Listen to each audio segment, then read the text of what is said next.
Hi, everybody. If somebody does have a cool startup that tells you recipes, I'm definitely interested. So I'm going to talk today about using deep learning for messy sensor data.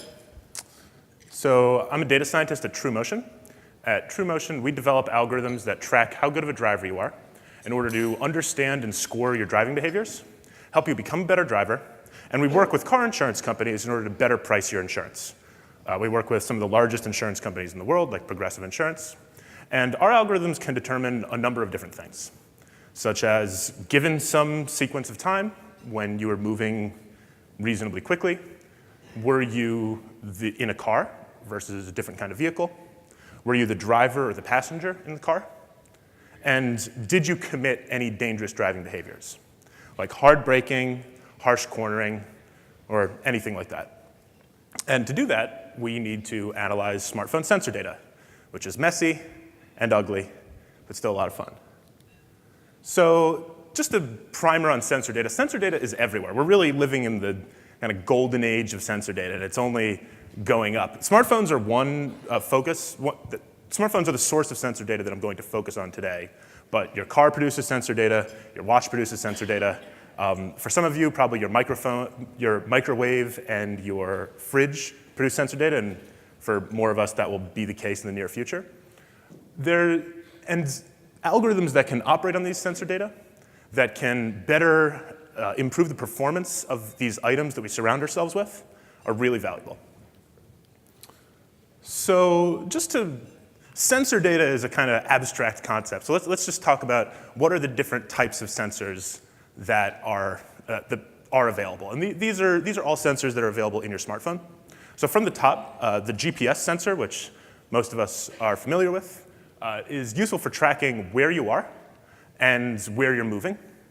And usually this is a relatively lower sampling frequency sensor data, which make sensor so it's a little bit easier to develop algorithms that operate directly on the GPS. But the GPS is the source of some incredible insights. You can determine where somebody spends their time, where they're going. You can determine what kind of person somebody is just based on the sorts of trips that they take and the places that they go. So GPS algorithms are in use probably in almost every company in the world. And so that's why it's number one on the list.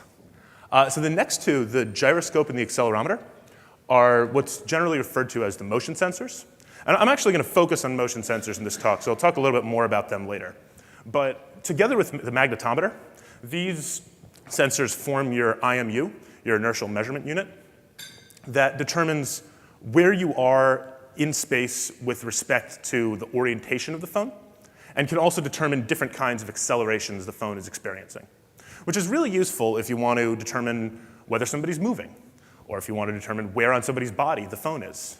You determine how somebody's manipulating the phone in their hand.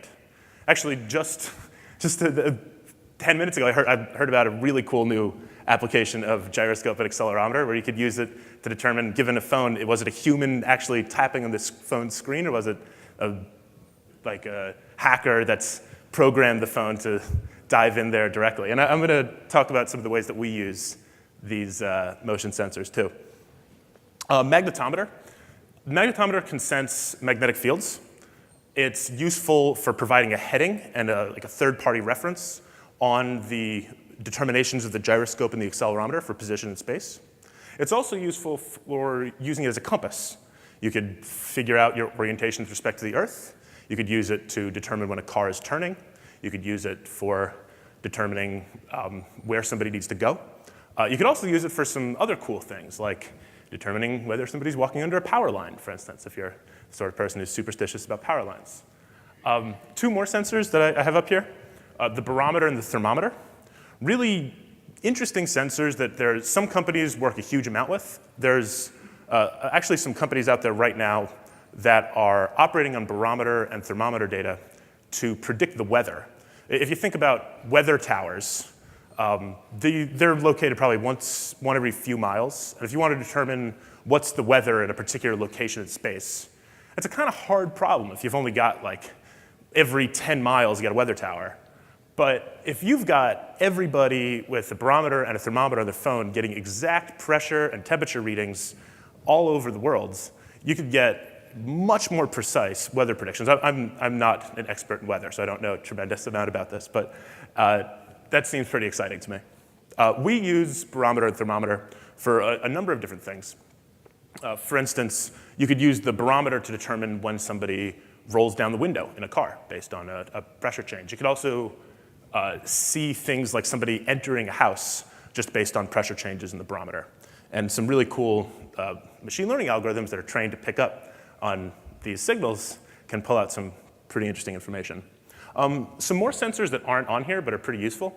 Wi-Fi sensors, Bluetooth sensors, and cellular sensors are all relatively low power sensors, but can give you an estimate of somebody's position and somebody's motion by using triangulation of Wi-Fi turnover or cellular turnover, and also give you information about what sort of place somebody is in based on the Bluetooth signals that they're surrounded by or such.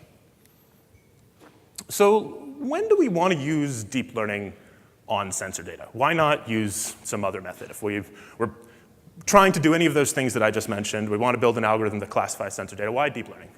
So let's talk about some of the other approaches. One that's up there that's pretty common is dynamic time warping. That's pretty cool for sensor classification, really time series classification in general. For those of you familiar with Levenshtein distance between words, like autocorrect, dynamic time warping is essentially just that for time series. Pretty useful for like if you want to do like a nearest neighbor classification of a certain type of signal. Also, there's probably the most common approach is like a direct featureization approach. You get your raw signal, you compute some features over a segment of the signal, like a 10 or 15 second chunk, and then you just pass it into some out of the box machine learning algorithm. I have a random forest up here, but that could be SVM, Gaussian process, linear model, whatever you like. For this, really the hard part is generating those features. Now, it's going to be different for each situation. Sometimes if it's a pretty coarse task, you could get away with just using really simple summary statistics, or first few moments of frequency. You could try to mess around with some other fun things using KL divergence with particular signals of interest or things like that. Even Fourier coefficients and wavelet coefficients are useful in some cases. But when does these not work, and when do they work? So some really simple rules of thumb. If you got a really short signal that's not that many data points, this will usually work pretty well. There's just not that much benefit to a hierarchical feature representation of a really short signal. If you've got a longer signal and you're not certain of a good feature representation for it, deep learning is pretty useful. Deep learning essentially comes packaged with the feature representation. So if you don't know a good feature and you've got a lot of data, deep learning is a good approach. Another thing is there's a few methods in deep learning that are really popular and have kind of got a huge amount of resources behind them and lots of open source packages that implement them and all that. And those would be ConvNets and RNNs. And so if you have a type of signal where you think that a convolution structure or a recurrent structure would be useful for classifying it, then going down the deep learning path might be useful. So to give a little bit more clarity on that, if you have a signal, the convolutional neural networks exhibit spatial invariance. You're sliding this signal that's got this like filter that's got a receptive field around the signal essentially. So for images, that's pretty useful. You're interested in there's a face somewhere in this picture, there's a tree somewhere in this picture. So if you've got a network, if you've got like a sensor signal that has some thing of interest in it somewhere, or the presence of a few fluctuations of interest, then a convolutional network might be pretty good. If you think that your network's going to exhibit temporal invariance, which if you want to slide the convolution a long time is essentially the same as spatial invariance in the image case, the convolutional might be a nice approach. Also, if you have long-term dependencies, which is kind of the flip side, like you have something that happened a little while ago and you're interested in it happening now, a recurrent network, theoretically, is useful for capturing something like that, whereas one of these more direct featureization approaches might not work so well. And I'm going to talk a little bit more about how to capture longer-term dependencies in a little bit. So motion sensor data, just give a little bit more color on what this data looks like from gyroscope and accelerometer. So we have raw data that comes from the gyroscope and the accelerometer. In the most smartphones, these are both 3-axis sensors. We got X, Y, and Z axes that give you linear and rotational accelerations along the different axes of the phone. And you could use sensor fusion algorithms to extract more interpretable signals, like a Kalman filter to pull out gravity or something like that to give you a better sense of the phone's position in space. So in terms of the representation of orientation, if after you've run one of these sensor fusion algorithms, you want to know what's the phone's orientation with respect to the Earth. You could use gravity vectors, which is pretty direct.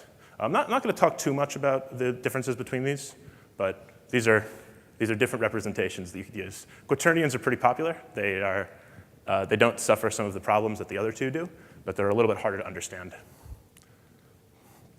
So to give a concrete example, one of the problems that we solve at TrueMotion is the mode of transit problem. So this is, let's say we've got some sequence of time where we know you were in a trip because you were going above some speed that was probably means you weren't walking.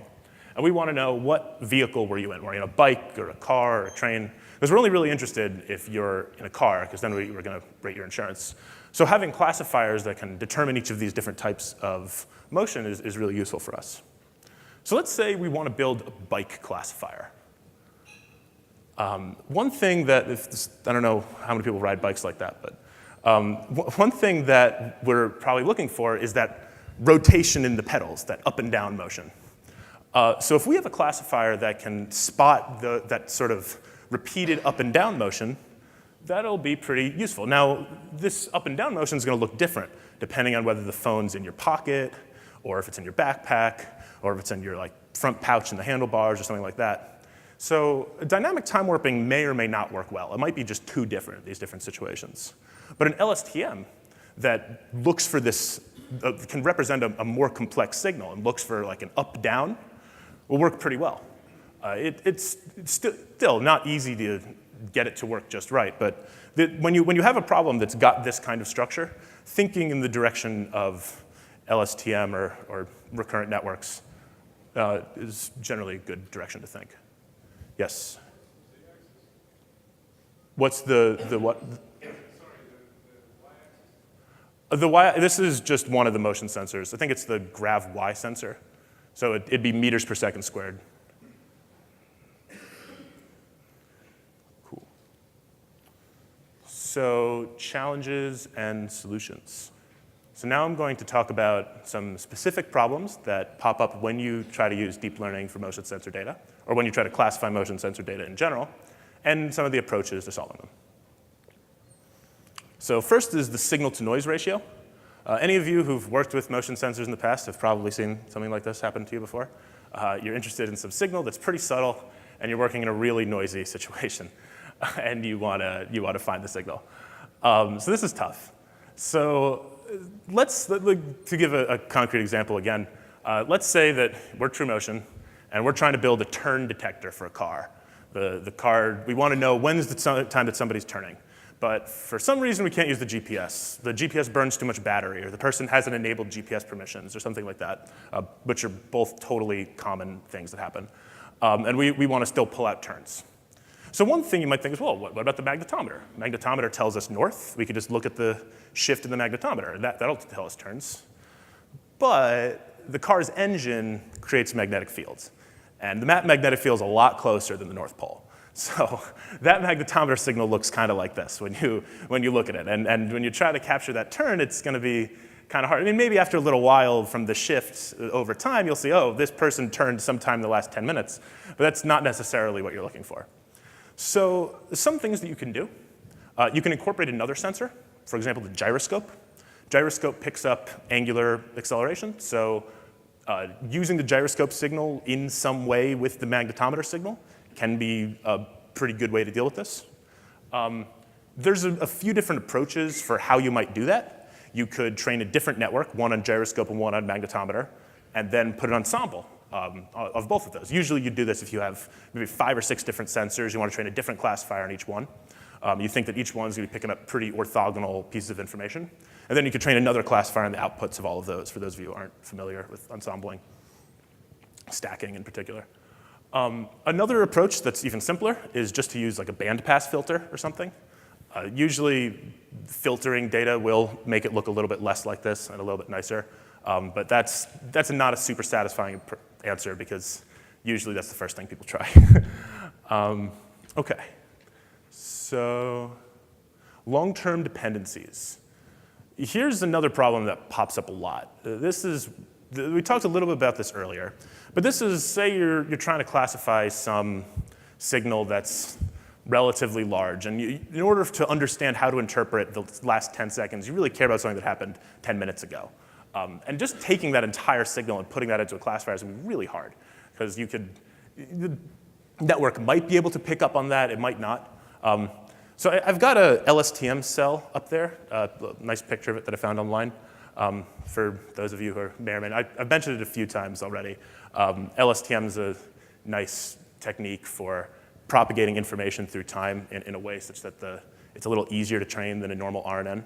That's theoretically good for picking up long-term dependencies, but in practice is still not perfect. There's some work being done with neural Turing machines and differentiable neural computers that can pick up on long-term dependencies a little bit better, but people are still trying to get those to work on real problems. So that's the capturing long-term dependencies with a direct deep learning approach. There's some work in that space, but that usually we need to use little tricks.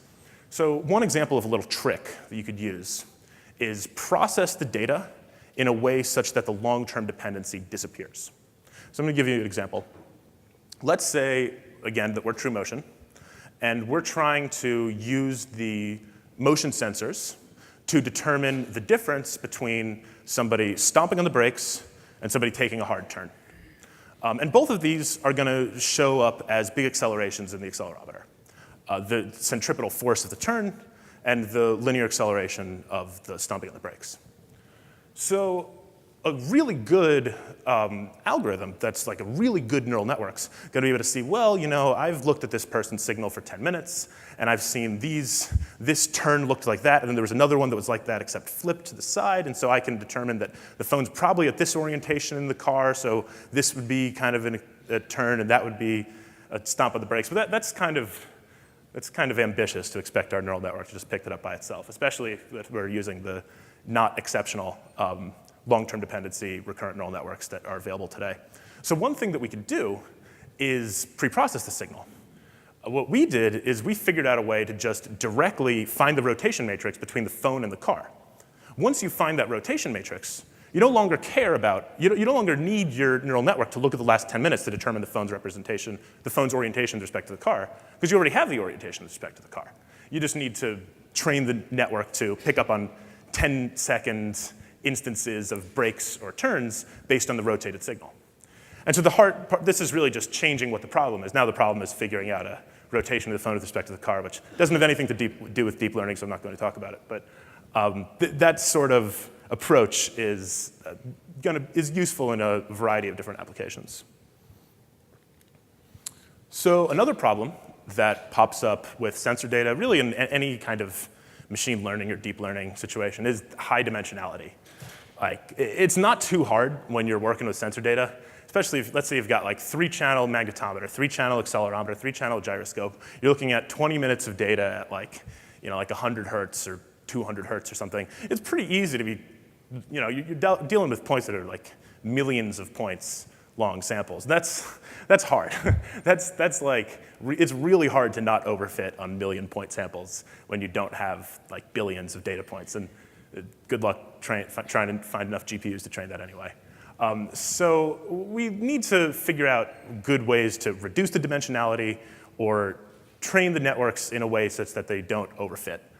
So one good place to look for when you're dealing with this problem is looking at sound processing and all the cool work that's being done there. First, because it's a pretty burgeoning field, not quite as much as image processing, but still really popular.